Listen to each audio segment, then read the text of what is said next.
Hello and welcome to the Boilermaker Lounge Beyond the Rails Special Edition.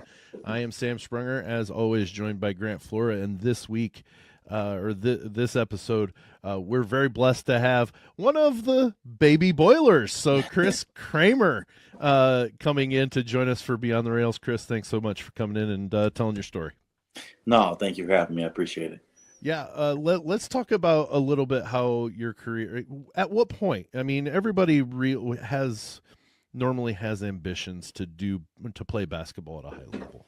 At what point did you realize that it was really something? You grew up in Huntington, correct? Correct. And at what point while you're there did you realize, you know what, I could play some Division I basketball? I think my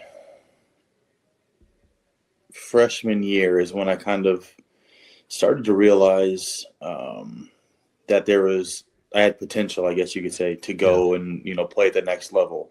And, whatever level that was kind of, up to me. Mm-hmm.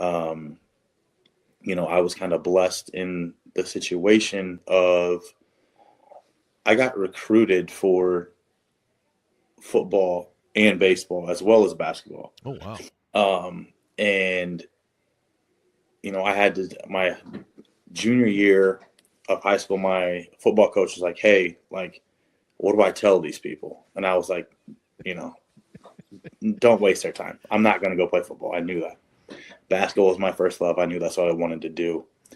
And then I had some scouts watch me play when I was play baseball and stuff like that.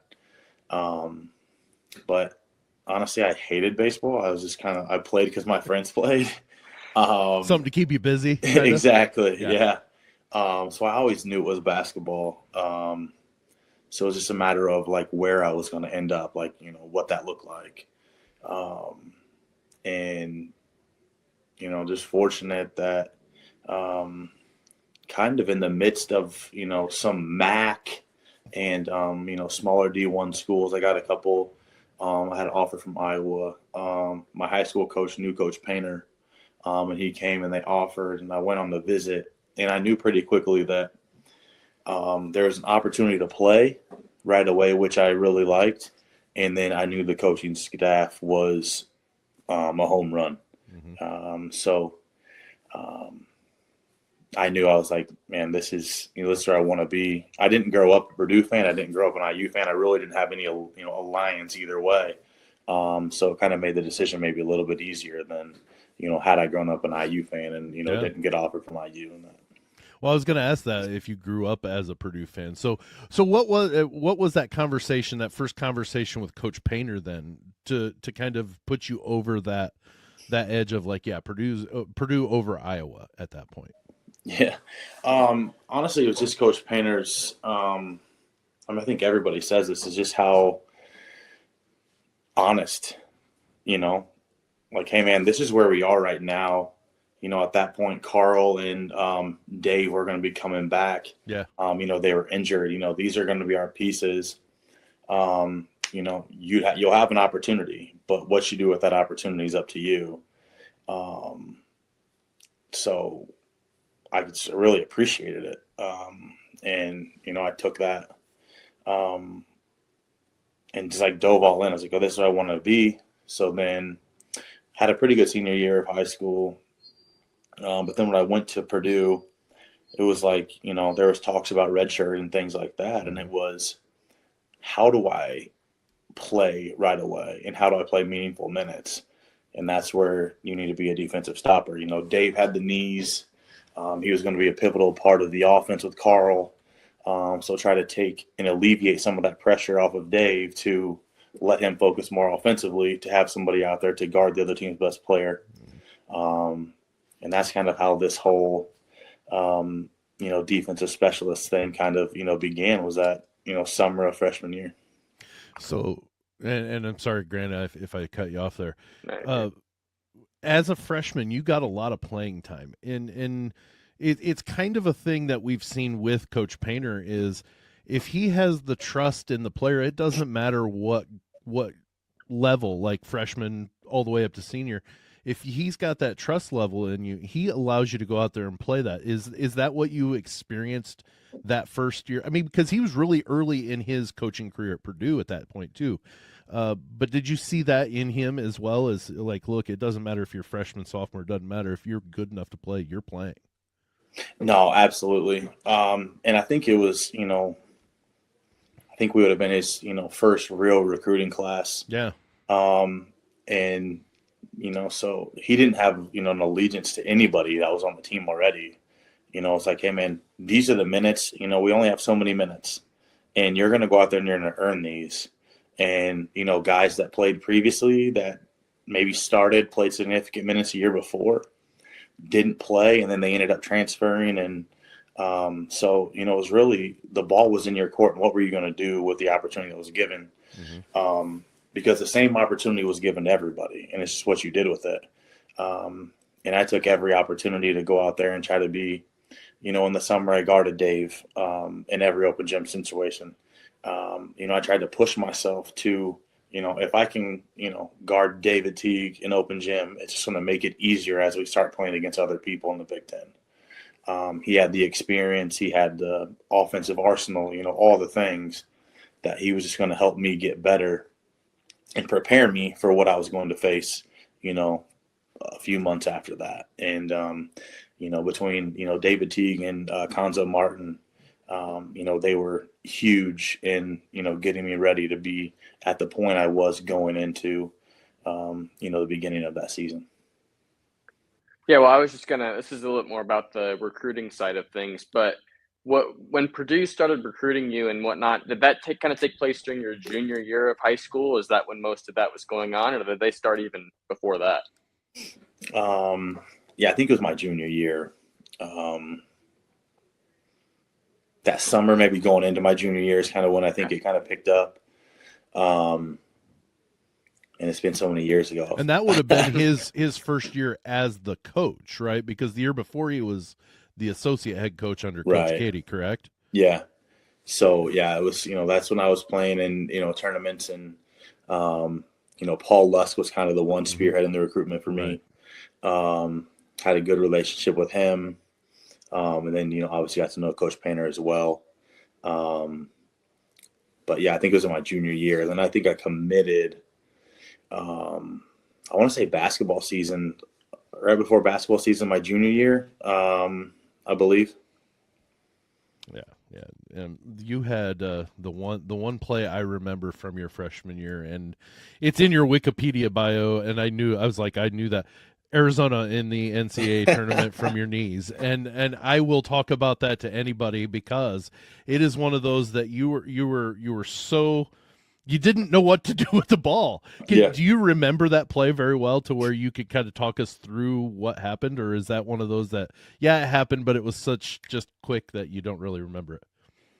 I'm pretty sure I was on the top of the key and I dribbled, and I think I fumbled the ball or whatever, picked it up and just looked at the shot clock, and there was, 2 seconds or whatever.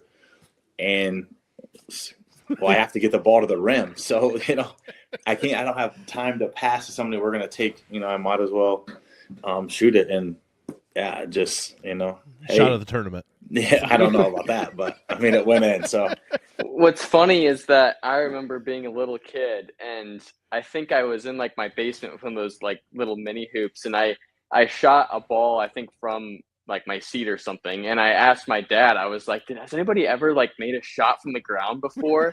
And he brought up that shot. He's like, yeah, this guy named Chris Kramer took this shot from his knees. And it was, so I actually remember that. It's one of the first memories I have of a guy named Chris Kramer. So that's funny that got brought up. That's hilarious. So, kind of talk about some of those things that happened during your career at Purdue. You had multiple years of being a captain, which is huge, and it says a lot because I assume the players vote on that, correct? That first year, so my sophomore year as a captain, as the only people returning with any experience and any playing time was me by Pete default. Grant. So it was hey man, by default, you're the captain of the team, right? And it was at that point, it was, hey, you guys need to show Robbie, Jawan, Etwan, and then Scott, you need to show them the ropes and how we do things and get them as ready as we can because they're going to be integral parts of what we're going to do. So going back, so after my freshman year, after the season we're working out, and I just remember Coach Martin, everybody, you know who's coming through those doors? You know who's coming through those doors? These minutes aren't going to be there anymore. And was just going in on all of us about, the recruiting class that was coming in with Robbie, Juan, Etwan, and Scott. So they kind of set the tone of, what to expect. And obviously there's a lot of hype around that. Yeah. Coach Painter going and getting those guys trusting Coach Painter so early in his career. But that was an amazing recruiting class. It really helped us. But, I was a 3-year captain, 4-time defensive player of the year, or not defensive team, 2-time defensive player of the year.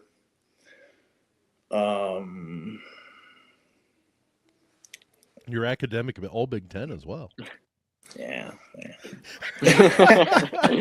No, that's but what I mean by that is, at the time it wasn't the game that it is now to where it's a little bit more about just the performance. Yeah. You had to keep your academics, and you were all Big Ten in that portion too. You at least took it seriously to where it was like, look, I'm not gonna become ineligible because of this.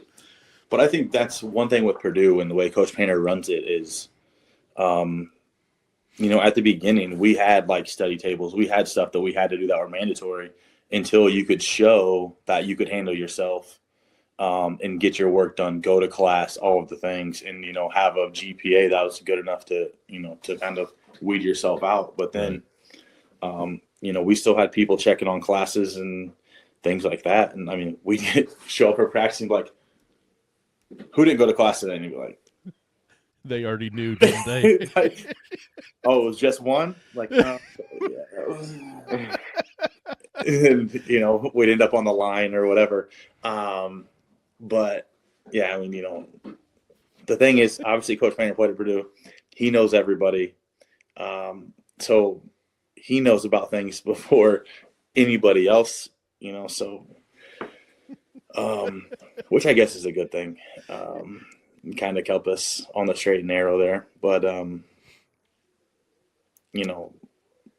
all Big Ten academic was good, because take where I'm at now, like the ball eventually stops bouncing.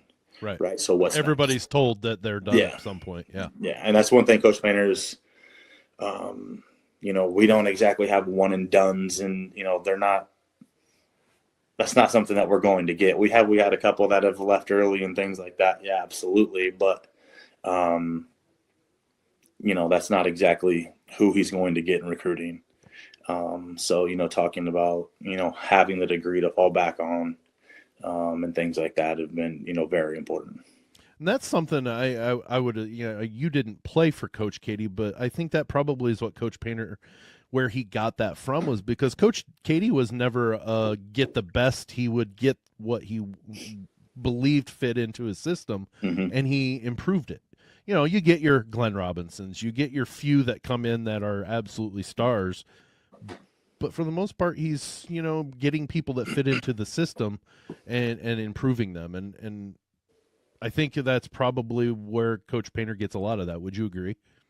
I think so. And I think the thing that sets Coach Painter apart is, number one, he doesn't care about what you're ranked. Yeah. They put you through a personality test now, but it's all about fit. It's all about the person you are.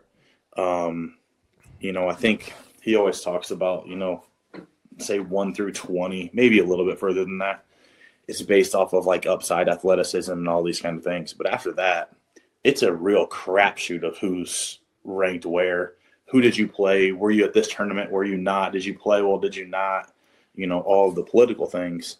So he's going in. He's just a great evaluator of talent for people that are going to fit into a system.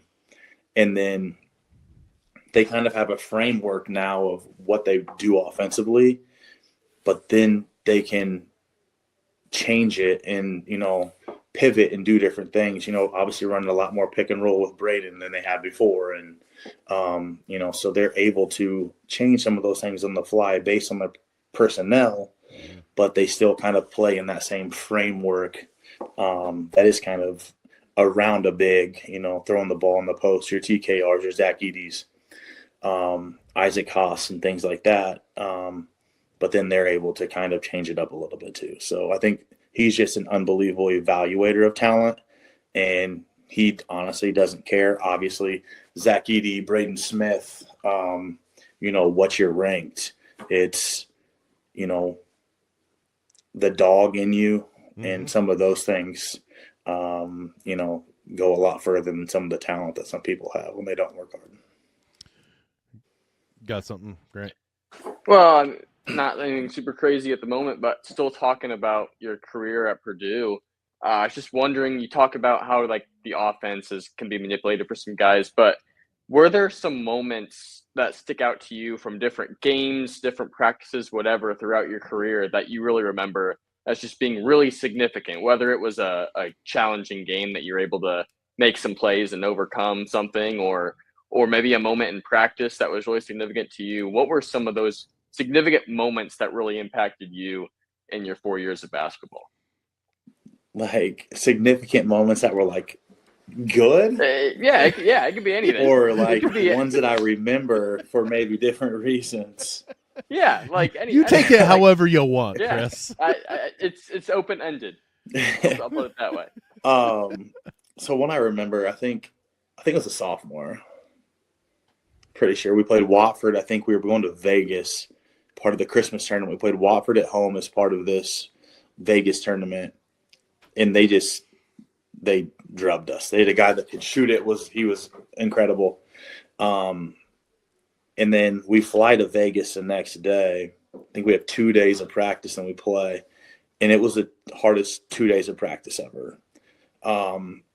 We're doing like, so there'd be one guy in the middle of the paint, 3 guys around, 40, the 245s on the top of the key. They throw the ball to somebody. You have to step like outside of like the charge circle now, take a charge, get up. They throw the ball to the next person. And you have to you get drilled. Like it's not like a kind of a little sissy bump. No, it's like truck, this is football. And so I'm the one I'm on 45. Robbie's under the basket. And I get it and I don't really hit him. I hit him, but I don't really hit him. He's like, no, go again. So he throws it to me. And this time it's like, boom. And he's like, and flies back and just gets absolutely smoked. And I was like, God, I just almost killed this guy. But, some of those moments of just like some of those hard practices we had, in terms of like plays, some that stick out, the one from the Virgin Islands that sticks out is like, of what the hell was I doing? The swim across the court, like why did I do that? But it ended up working. People were like, oh, it's so great. I'm like, no, that was actually stupid. Like, how did I end up doing that? It just happened to work because it hit off his hand. That one sticks out for just being ridiculous. The start of the game against West Virginia on New Year's Day, I want to say we had, in the first 4 minutes, we had 2 or 3 shot clock violations. If they would have had the decibel thing, I feel like it would have blown the roof off of Mackey. Yeah. That was a, highly covered game on CBS, I believe. And, we kind of just blew their doors off. The play against Texas A&M, the layup to go to the Sweet 16.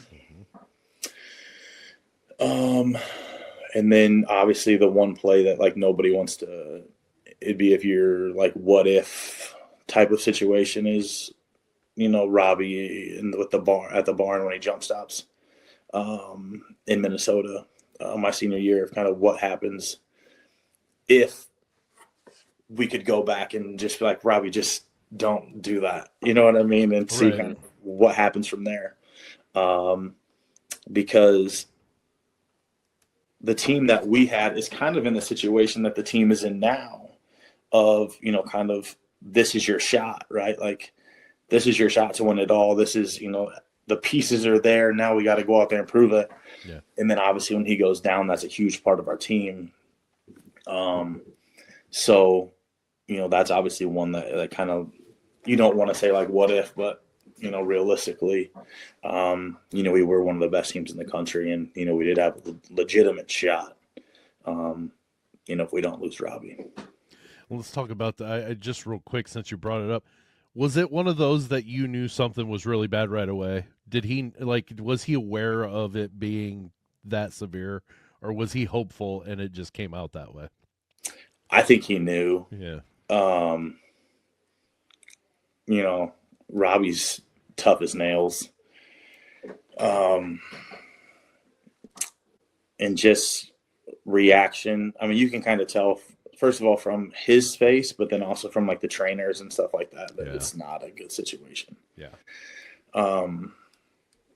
You know, I think we went from probably a number 1 seed in the NCAA tournament to, I think we ended up being like a 6, I think it was a 4. A 4? Seed. Okay, yep. A 4 seed. But we were picked to lose against Siena and yep. And then that was the Texas A&M. Yeah, the game I thought was Texas A&M. Yeah. I guess I do remember the Siena game. The ball was going out of bounds, and I chucked it off the guy's face. That was the things you remember.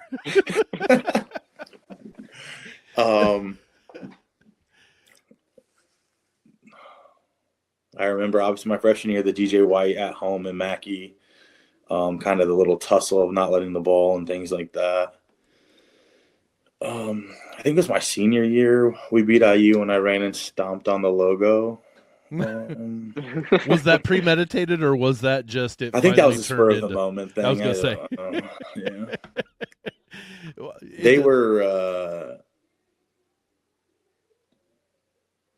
a harsh student section, let's say. Yeah, I mean, they, you know what I mean? I think they still could tell you worked really hard to make sure that came out correctly.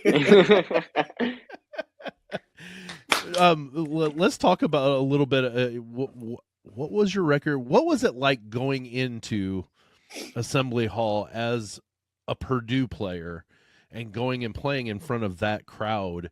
Was it as difficult? I mean, granted, you're the home team when you're at Mackey, but how disrupting is that crowd at Assembly Hall for the other team when they get rocking? Let's say it that way. I mean, it's hard to say because they weren't good when we played. I mean, my sophomore year, Eric Gordon was a freshman. They were good because at IU, you couldn't touch him. Like, legitimately, it was a foul every time. But my junior and senior years, they just weren't very good. But it doesn't. In a rivalry game, all records are out the window. It just comes down to literally, you know, pride and laying it all on the line. And so we had some tough games. I think my senior year, I think Robbie hit a shot, like a 3 late to kind of put us up. Then I think they missed at the buzzer for us to win. But they do have a good crowd. I mean, we're driving in the game and they're flipping us off. And, you know, it's they let you know early that it's, you know, they're there. And then it's one of those games as a student section that they get hyped for even more than some of the others. And I'm sure they come up with some very colorful things to make you hear. Yes. Creative and colorful, yes. So, okay, let's talk about that part then. I know Grant and I have talked about this on shows. I've talked to a guy that worked with Michigan State basketball. The toughest place in the Big Ten is Mackey Arena. I mean, it's by and far most people are going to say Mackey Arena. Where was it toughest for you guys to play? Like, what was that one you're like, oh man, we don't like going to this place. We'll play it, we'll win, but man, it's tough. Wisconsin, under Bo Ryan. I think we had a winning record there, or we were even. Mhm. You had to go in. You couldn't foul, and you couldn't turn the basketball over. And then you had to rebound the basketball. I mean, it was like those three simple things. If we can do these, we're going to win.